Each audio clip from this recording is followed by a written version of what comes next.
এই যে শুনছো, এক্সকিউজ মি। হ্যাঁ বলো। বলছি আমাকে একটু হেল্প করতে পারবে? হেল্প? কেমন হেল্প?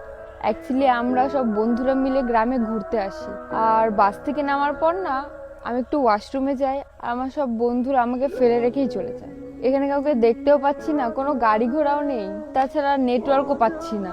আমি তো কোনোভাবে ওদের সাথে কন্ট্যাক্ট করতে পারছি না। আমাকে একটু হেল্প করবে প্লিজ?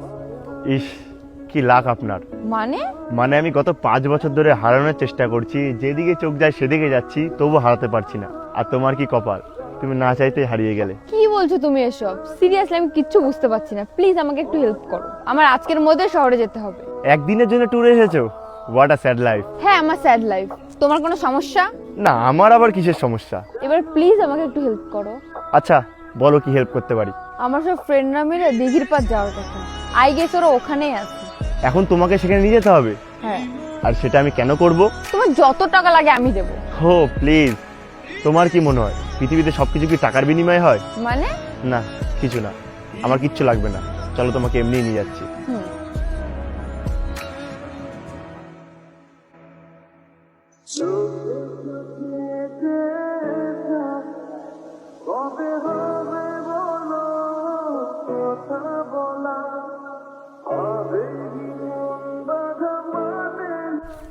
তারপর তুমি কোথায় যাচ্ছিলে? কোথাও না, আবার অনেক জায়গায়। মানে? মানে সময় যেদিকে যাচ্ছে আমিও তার সাথে সাথে সেদিকেই যাচ্ছি। By the way, stop. তুমি তোমার নাম বলবে, তারপর আমার নাম জিজ্ঞেস করবে, তোমার বাড়ি কোথায়, আমার বাড়ি কোথায়, তুমি কি করো, আমি কি করি, ভালো লাগবে, পছন্দ হবে, হ্যাঁ না তা। উফ, এত ঝামেলার দরকার নেই। এর থেকে থাকি না আমরা দুজন অপরিচিত। কেন, অপরিচিত হয়ে কি ভালো বন্ধু হওয়া যায় না? অপরিচিত? হুম। জানো, এই কথাটার সাথে আমার অনেক স্মৃতি জড়িয়ে আছে। স্মৃতি? কেমন স্মৃতি? সে অনেক কাহিনী। কাহিনী? আরে বলো না, আমার তো কাহিনী শুনতে খুব ভালো লাগে। আর আমি তো এমনি ঘুরতে এসেছি, আমার টাইমটাও কেটে যাবে। আমি ছোটবেলায় আমার অনেক কাছের একজন মানুষকে পেয়েছি, আবার তাকে হারিয়েও ফেলেছি, কিন্তু কখনো তাকে দেখিনি। তার মুখটা আমার কাছে সারা জীবন অপরিচিতই থেকে গেল। আচ্ছা, তো এইসবের শুরু কবে থেকে হলো? আমি তখন ক্লাস 8-9-এ পড়ি। আমার বাবার ট্রান্সফার হয়ে যায় একটু গ্রামের দিকে। আমি তখন ওই গ্রামে একটা স্কুলে ভর্তি হই। রোজ স্কুলে যাওয়ার সময় ওই ছেলেটা আমার জন্য একটা চিঠি রেখে যেত। প্রথম কয়েকদিন আমি চিঠি নিতাম না, কিন্তু তারপর একদিন আমি চিঠি না নিয়ে পারলাম না। এত সুন্দর করে কথাগুলো লিখতো।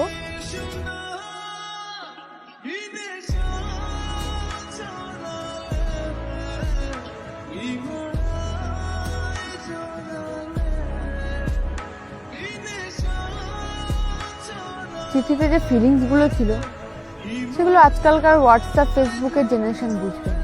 প্রত্যেকটা অক্ষরেই কেমন যেন মায়া কাজ করতো। জানো, ও প্রত্যেক দিন একটা করে চিঠি লিখতো, আর কথাগুলো এত সুন্দর করে লিখতো যে আমি ওর প্রেমে পড়তে বাধ্য হলাম। ইন্টারেস্টিং। তারপর কি হলো? তারপর আর কি, আমি ওর সাথে সাথে ওর চিঠি উত্তর দেওয়া শুরু করলাম। এইভাবে বেশ ভালোই দিনগুলো কাটছিল। আমি ওকে না দেখেও ওর মায়ায় পড়ে গেছিলাম। তুমি জানো, তুমি যখন স্টোরিটা বলছিলে না, আমার কল্পনায় যেন সবকিছু ভাসছিল। জানি না এটা কেন হচ্ছে। আচ্ছা, তুমি কিন্তু তোমার স্টোরিটা শেষ করলে না।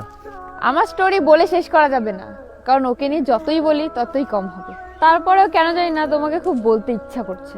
লাইফ কিন্তু একটাই, যেটা ইচ্ছা হচ্ছে সেটা এখনই করে ফেলো। কে জানে পরের সময় পাবে কি পাবে না। ওর সাথে আমার প্রতিদিনই চিঠি দেওয়া নেওয়া হতো। ওকে কতবার বললাম আমার সামনে এসে দেখা করতে, ও কখনোই করেনি। কেন করেনি জানি না। তারপর? তারপর আর কি, বাবার বদলি হয়ে যায়, আমাদেরকে শহরে চলে যেতে হয়। তখন তো আর ফেসবুক হোয়াটসঅ্যাপ ছিল না, তাই ওর সাথে কন্ট্যাক্ট রাখা আর হয়ে ওঠেনি। আমি ওকে অনেক খুঁজেছি জানো, কিন্তু পাইনি। আমার সব থেকে বড় আফসোসটা কি জানো? কি? আমি যাকে এত ভালোবেসেছি, যার মায়ে এত পড়েছি, তাকে আমি কখনো দেখিনি।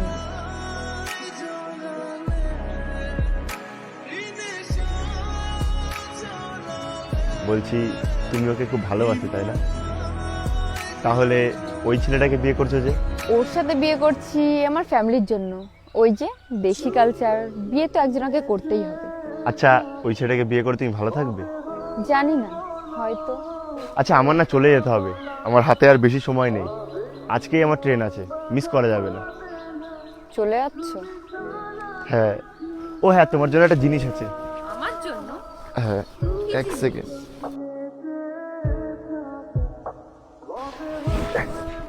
এটা তোমার জন্য। আমার জন্য? আমার জন্য কিভাবে? আমাদের তো আজকেই পরিচয়।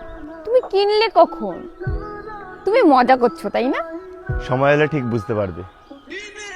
আসি, ভালো থাকবে, নিজের খেয়াল রাখবে, আর ভাগ্যে থাকলে আবার দেখা হবে।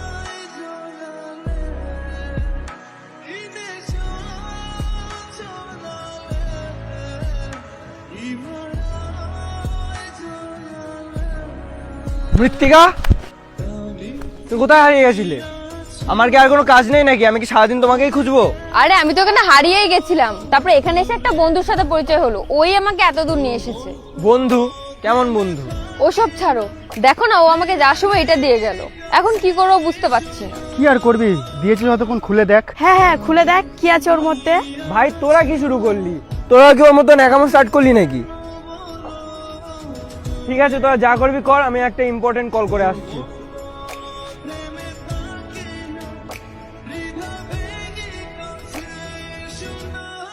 তুষার?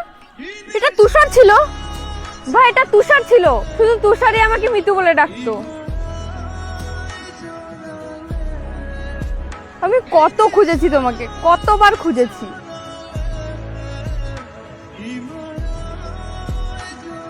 আবার তো কাছে পেয়েও তোমাকে হারিয়ে ফেললাম।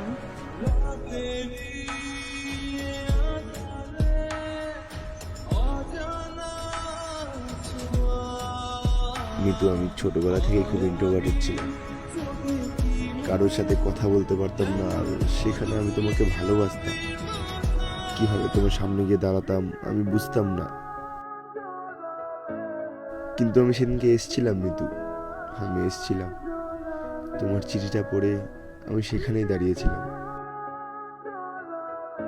প্রতিদিন আগের মতোই চিঠি দিতাম, দাঁড়িয়ে থাকতাম তোমার অপেক্ষায়।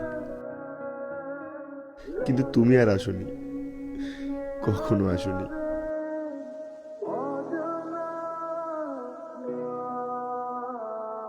কয়েকদিন আগে তোমার খোঁজ পেলাম, শুনলাম তোমার বিয়ে হয়ে যাচ্ছে। তাই তোমাকে শেষবারের মতো দেখার লোভটা আর সামলাতে পারলাম না। জানো, তোমাকে এত কাছে পাওয়ার পর তোমার থেকে এত দূরে যেতে খুব কষ্ট হচ্ছে। আফসোস করে কি হবে বলো, ভাগ্যের লিখন কেউ খণ্ডাতে পারে না। ভালো থেকো আর ভালোবাসা নিয়মিত, নিজের খেয়াল রেখো।